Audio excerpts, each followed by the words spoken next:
ভাৰত আৰু পাকিস্তান কিদৰে বিভাজন হৈছিল? তাৰিখ আছিল ১৫ আগষ্ট ১৯৪৭ চনৰ ৰাতি ১২ বজাত যেতিয়া পৃথিৱীৰ আধা সংখ্যক মানুহে টোপনিত লালকাল দি আছিল। সেই সময়ত ভাৰতৰ স্বাধীনতাৰ সোণালী অধ্যায় লিখা হৈছিল, যাৰ বাবে সকলো ভাৰতীয়ই আশাৰে বাট চাই আছিল। ব্ৰিটিছসকলৰ পৰা স্বাধীনতা লাভ কৰাৰ বাবে ইমানেই সুখী আছিল যে সকলোৰে চকুত স্বাধীন ভাৰতৰ সোণালী সপোন ৰচি আছিল, যি স্বাধীনতাক ব্ৰিটিছসকলে বহু বছৰ ধৰি বন্দী কৰি ৰাখিছিল। এই সময়ত দেশৰ প্ৰধানমন্ত্ৰী পণ্ডিত জৱাহৰলাল নেহৰু স্বাধীনতাৰ প্ৰথম ভাষণ আৰম্ভ কৰিছিল আৰু এই ভাষণটো এড্ৰেছ উইথ ডেষ্টিনী বুলি কোৱা হয়। তেওঁ ভাষণৰ আৰম্ভণি এইকেইষাৰ কথাৰে কৰিছিল।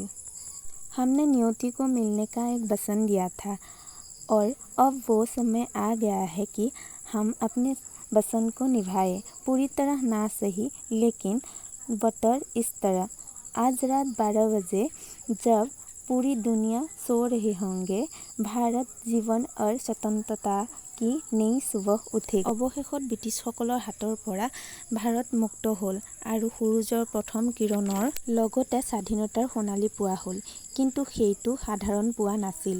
সেই সোণালী পুৱাটোৰ বাবে বহুত বীৰ বীৰাংগনাই নিজৰ প্ৰাণ আহুতি দিব লগা হৈছিল।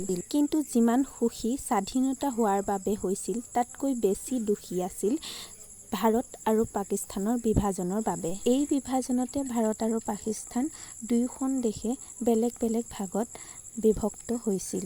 এই বিভাজন এনেধৰণৰ আছিল যে যিটোৰ কাৰণে হাজাৰ হাজাৰ মানুহ মৃত্যুবৰণ কৰিব লগা হৈছিল আৰু কোটি কোটি লোকে নিজে কষ্টৰে সজা ঘৰ এৰি যাব লগা হৈছিল। যিখন দেশৰ সকলো একগোট হৈ ব্ৰিটিছসকলক দেশ এৰি যাবলৈ বাধ্য কৰাইছিল, এতিয়া সেই দেশত ইজনে সিজনৰ ঘোৰ শত্ৰু হৈ পৰিছিল। এই কাৰণতে ১৫ আগষ্ট ১৯৪৭ চনৰ ৯ দিনৰ আগতে ৭ জন মুছলমানক হত্যা কৰা হৈছিল আৰু তাৰ দুদিনৰ পাছতে ৭৪ জন শিখ লোকক হত্যা কৰিছিল।